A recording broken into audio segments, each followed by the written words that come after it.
Hello and welcome to the 12th episode of my trip down memory lane back to the Pacific Crest Trail and my Thru-hike exactly 10 years ago. In the last episode we arrived at Sierra City and then spent the night there, and in the next morning I woke up to some voices and some laughter and so on, and I thought, what's going on?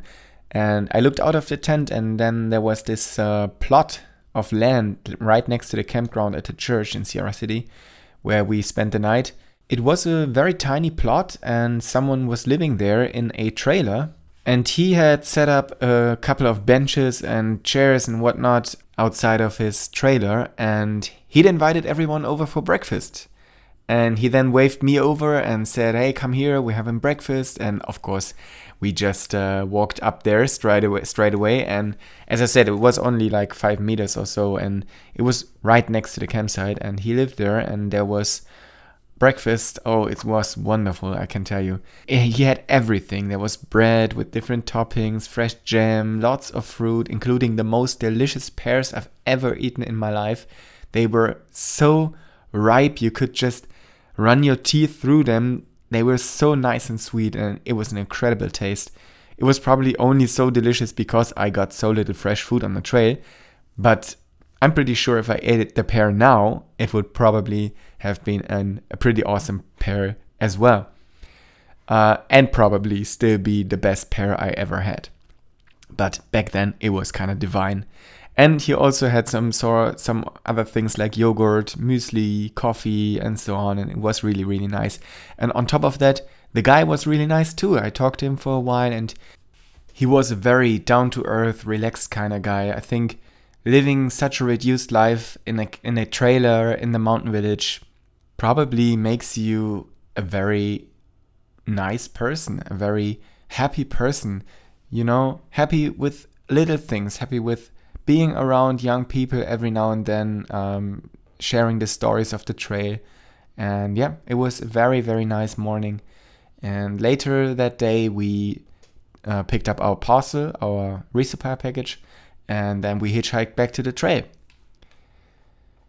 Yes, and then we went up here, a very beautiful site. Sierra City is more in the forest, and before and after that there was also forest. And then we came out of the forest into this open space with these awesome mountains, and that was a nice change to see something a bit rocky again. And yeah, then in no time at all we also passed the 1200 mile mark. So by now it was really like that the 100 miles had flown by. So we only just made it to the 1100 mile mark at the end of the last episode, and somehow 100 miles, that was usually around 4 days for us. And yeah, it went so quickly, and it went by in no time at all. But it's still always nice to see and realize how well you're doing and how strong you are. And then it went on like that, and what I noticed was that there were fewer and fewer people on the trail. So of course in the evenings at the campsites we kind of clustered together again, but that was also because a large part of the trail was somehow full of bushes and shrubs, like here for example, and of course you cannot camp there at all, which is why the few open areas were always busy. But on the trail itself I saw far fewer people than a week or two ago, and well, that's of course partly due to the fact that we were out of the high Sierras, which are of course the hotspots for section hikers, but also simply because a lot of people have now dropped out, including people we knew. And yes, the whole thing has simply become a bit more, spread out. So almost everyone starts in the similar period of roughly 8 weeks, I would say. And there are 50 people starting every day, so not even a few. And yeah, over time it kind of spreads out a bit, and some are faster, some are slower, some people skip a part and come back because they're on vacation somewhere with their families or whatever. And it was kind of like that. So we were alone quite a lot, even during the breaks, sometimes camping alone in the evenings even, which I don't think we'd ever had done before. I have to say I really enjoyed that. I came to rest on this stage that we're seeing here now. I found it less exciting. It was less spectacular. It was actually pretty boring for most of the part as far as nature was concerned. Of course, we have some great views here now, but that's of course simply because I didn't take any pictures of the boring stuff while we were hiking through the forest, because what's the point of taking photos of boring things? Yeah, but then I got into a kind of, well, I say a meditative routine. My routines that I always had in the morning and when I went to bed, and to get water and at breaks and stuff, that all led me slowing down, and somehow the days blurred into one another, and there were no longer these moments where you did something extreme like climbing Mount Whitney or a pass or whatever. And yeah, the weather was good again, and I just walked without really thinking about what I was actually doing, and without really thinking about where I was going or where we would end up and so on, and what's coming up. So we actually just had the thought, well, we have enough food for, let's say, a week, and we just see. During this week, we also occasionally didn't even walk to where we had planned in the morning, but just a little further or a little shorter. We also often just hung around in the morning until 10 o'clock or so, and only then we set off. Somehow everything slowed down a bit, and that was nice. When I think back now, the landscape was relatively unspectacular, even if you can only see great things here again, but it had a different appeal, a meditative, contemplative kind of hiking, and I enjoyed that. Yeah, nonetheless, whenever there was a beautiful view or a lake like here, it was always a nice moment when you woke up from this, daydreaming and realized, wow, we're in a really great, beautiful landscape here. And it's somehow a great privilege that we can hike along here and enjoy it. Yeah, here on the left, I'm filtering water again. I already said in the last episode that it got pretty annoying and it's at some point, and yeah, but it's just part of the routine that you have to do. It's just like putting up and taking down a tent. That's always kind of annoying too. Looking for a campsite is annoying. Then looking around to see if there's any routes, and I don't know what else. But because sleeping is extremely important. You have to get back the energy you've used up during the day, during the night. Yeah, and it's really important that you get a good night's sleep. I slept surprisingly well on the PCT. I cannot remember having any real problem for a while or anything. And a lot of people do, because they just can't cope with the surface because it's hard and uneven. Even if they have air mattresses with them, which a lot of people do, which I didn't. A lot of people have problems finding a comfortable position to sleep or something. But luckily, I didn't have that problem. I do suffer from insomnia in everyday life, but I hardly ever have it on our Thru-hike. I think the main reason for that is the physical exhaustion, of course, but also because I was so rested throughout the day that my mental state was so chill that it was just easier to get to sleep in the evening. And I think that's a great privilege if you can find something that allows you to do that. Here's a relaxing break. I always liked to take a break on rocks because they warm up in the sun, and then you can lie down and enjoy kind of underfloor heating. It was always really pleasant to lie on your back on a warm rock or for your feet, and in general it's just nice to take a break in the sun. I always carried sunscreen, but I usually only used it on my face because I was wearing long clothes all the time. And I would always recommend wearing long clothes. Putting sunscreen on your legs and then walking through the dust is just not nice. And so there are many people who do that. Most of them actually hike in shorts. I would never do that because of all the critters to start with, the mosquitoes and ticks and whatnot, and the poisonous plants, but especially not because of the sun. To make sure you have enough sun protection, you would have to carry so much sunscreen or just risk, skin cancer. But, everyone has to know that for themselves, of course. Yeah, that's right. We were just talking about my sleep. Here was photographed sleeping, very cozy. And here we once made a campfire, just a very small one for cooking. We didn't have a stove with us, so we ate cold food every evening, cold soaked mashed potatoes and couscous and ramen and whatnot. And sometimes, I rarely made a fire, but sometimes I did if it was somehow appropriate, because, here you can see there's a lot of wood, and there was also a fire ring already established. And it was nice from time to time to have some hot meal, but I did that maybe 5 or 6 times on the whole trip, if at all. But Most of the time, even if it looked like we had a lot of views in the photos, most of the time that week we just hiked through dull forests. And that was pretty boring, but sometimes also totally fascinating, because then there were these individual trees like here now that were so high that I couldn't even get them on my camera. So these are probably the tops of those, or I don't know. In any case, it was totally crazy. They were like 30 meters high or something. So really super high, and it was fascinating to see it like that. I mean, I've seen that in movies of American forests before, but to actually stand under a tree that high and yet so thin, that's the bizarrest thing about that. Later on, we also passed some, I think, redwood trees or something. They're just as tall or even taller, but they're also really huge in diameter.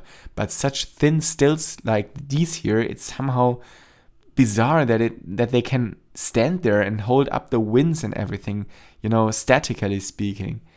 But yeah, it holds, and it looked kind of cool, even if I'm not a fan of walking through forests. But I did enjoy these trees. Here's a very nice video of a kind of a swallowtail, I think.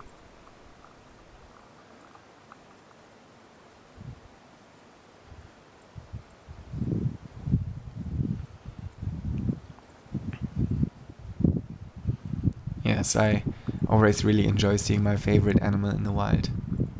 There were more butterflies on this stage, so I saw more of these and other butterflies too, which I thought was really nice. In general, there were far fewer mosquitoes and so on, so these annoying insects were gone, and instead we saw butterflies and we saw small lizards and deer again, which I found very nice as always. Here you can see a classic pine cone compared to my foot. So this is a size 47. I don't know what the US size is, but it's on the larger side. Shoe, and this pine cone is even longer than my shoe. And yeah, when you stand under a 30-meter high tree and imagine how something like that could come crashing down, it makes you feel a bit, unwell. So there's definitely a danger of being hit by something like that, which actually does happen sometimes. I think I mentioned that at some point in another episode. But I always said to myself, I would hear that if one of these things came crashing down, but well, you never know. In any case, I have never seen one of these things actually fall. Maybe they only fall in the fall or whatever. I don't know, but yeah. It's certainly an impressive sight, a giant cone like that. Well, here's another one of those. What are they called? I think they're called white-tailed deer or something like that. And they weren't shy at all. It was really nice. Some of them just walked through our camp, past us, and oh, yeah, that was a bit of an abrupt end. Yeah, some of them just walked past us quite comfortably and didn't let us bother them at all, which I thought was really nice. Here, that was a really nice change again. We hadn't seen anything like this before, such a beautiful, almost like a canyon. I think it looks a bit like Slovenia in Europe. Beautiful country. Yeah, I always like something like that. And when there's even a bridge over it, so you could walk across the river, here you can still see the shadow of the bridge, and you didn't even have to cross it on foot. Very pleasant, because this water was really deep, so you could see down to the bottom, and it was really, really deep, like several meters deep. It was really impressive. It was a great river and had a really nice color too. Somehow you cannot really see that on the picture, but it was more turquoise in real life than it's here on the photograph. Yeah, and that was the coolest thing on this stage. I remember being at the spring just before that and filling up with water, and then thinking about whether I should take my lunch break there, but it wasn't so nice. And I just, I've thought, well, it's handy here by the water. I can have my lunch break here, So I've usually had a 1 or 2 hour break or even longer. And then I thought, yeah, it's quite practical here by the water. I can have a drink and then fill up again later. Because here we are again in quite dry areas, even though it is pretty green here. But there wasn't, there just wasn't a lot of flow. Well, anyway, I decided against taking my break at the spring because I didn't like it there so much. And then I went on And shortly afterwards, this rocky plateau opened up with this brilliant view. And of course, I was very glad that I didn't just have a 2-hour break. Then, of course, I took a break there instead. And yeah, I remember this place very well. And I still like to think back to it because it was just so beautiful, especially because we were hiking through the forest for days on end. So you have to imagine it like this. We spent most of our time hiking around somewhere down here.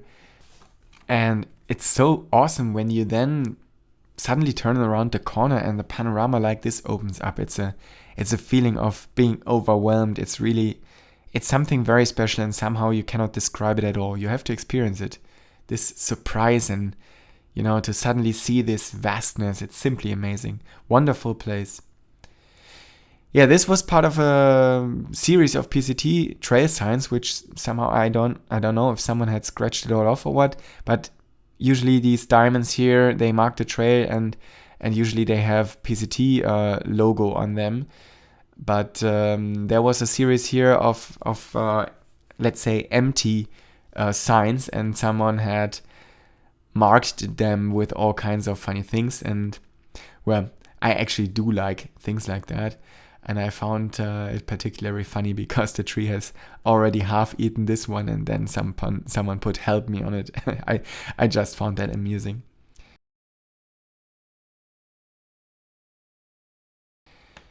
Yeah, that was also a real premium spot here, and we took a longer break there, looking down into the valley over this lake. That was just so wonderful. A really great panorama. And you can see here that peace that I mentioned at the beginning when I said that I had come to rest there, that, of course, it was also reflected in the landscape. So perhaps I also found peace because it was no longer so dramatic, because it was no longer so extreme. It was just very normal countryside with very calm waters, with very calm areas. So in the Sierras, there were always waterfalls and raging rivers and snow and whatnot, which I love, as I said, but of course, it's always kind of wow, adrenaline and all of that. And yeah, that just wasn't the case here. And it relaxes and slows you down. It's actually a good thing. So if you want to hike a section just to slow down, then this is probably the most suitable. So, wir sind jetzt auf dem Weg nach Belden, beziehungsweise Caribou. So we're now on our way to Belden, or Caribou Crossroads. Earlier we took a short break at a very, very beautiful lake, and now we're crossing a meadow like this. Es sind noch 13 Meilen knapp. Und dann we still have 13 miles to go, and then we'll be back in town, where we have a resupply package, which we will pick up tomorrow. Ja, läuft ganz gut im Moment. Things are going quite well at the moment. Everything is pretty relaxed. Andy ist einen Tag voraus mittlerweile. Andy is now a day ahead of us, and we are hiking around 20 miles every day. Yes, Belden. Belden was our next destination. That's where we wanted to go, and yes, we just, went there. Here's another one of these signs, eyes on the trail. Well, Belden. We just got there at some point. It was totally unspectacular. There was no more great passes, no snowfields, no scree fields, nothing. It was just very easy, leisurely hiking. And we spent a lot of time just resting, lying around, and it was just a super relaxed time. And then when we just went down to Belden from Caribou Crossroads, when we were in Belden, there was this techno festival going on, which was a bit funny. It hadn't started yet, but it was all in the setup phase, and people were arriving and stuff like that. And when we arrived, there was so many people on the campground, so we actually wanted to camp there too, but it was already completely full. That's why we set up our tents a bit off the beaten track. So technically still on the campsite, but very far from the facilities. And it was quite adventurous with all the ravers there arriving, and they were also quite interested in us and thought we were kind of cool. But the first thing we did was go out for a bite to eat, and as you can see from my face, it was really necessary. I always had a lot of food with me, but I was always happy when I had something different. Hiker food is relatively one-sided because you are very limited in terms of what you can take with you. And on the other hand, once you find something that works for you, both in terms of taste and energy it provides, you just stick with it. So you just stop experimenting and you don't suddenly start eating different foods again. At some point, I just had my 3 dinners, which always changed in rotation. My tortillas during the break and my oatmeal or some kind of pastry in the morning. And well, then of course I was always super happy when I had a burger or a burrito or whatever. And that was always really nice. Yeah, but that was it for this episode. Belden has been reached. In the next episode, I think we're going to Old Station, even further through Northern California. I think we have a few more episodes of Northern California to go. There are still a few highlights, and it's going to be really cool. Especially the next one, where we are going to reach the half point of the Pacific Crest Trail. And yes, as always, please subscribe to the channel, like the video if you liked it, and if there's anything you want to tell us or have any questions, please leave them in the comments. And otherwise, see you in the next video. Ciao!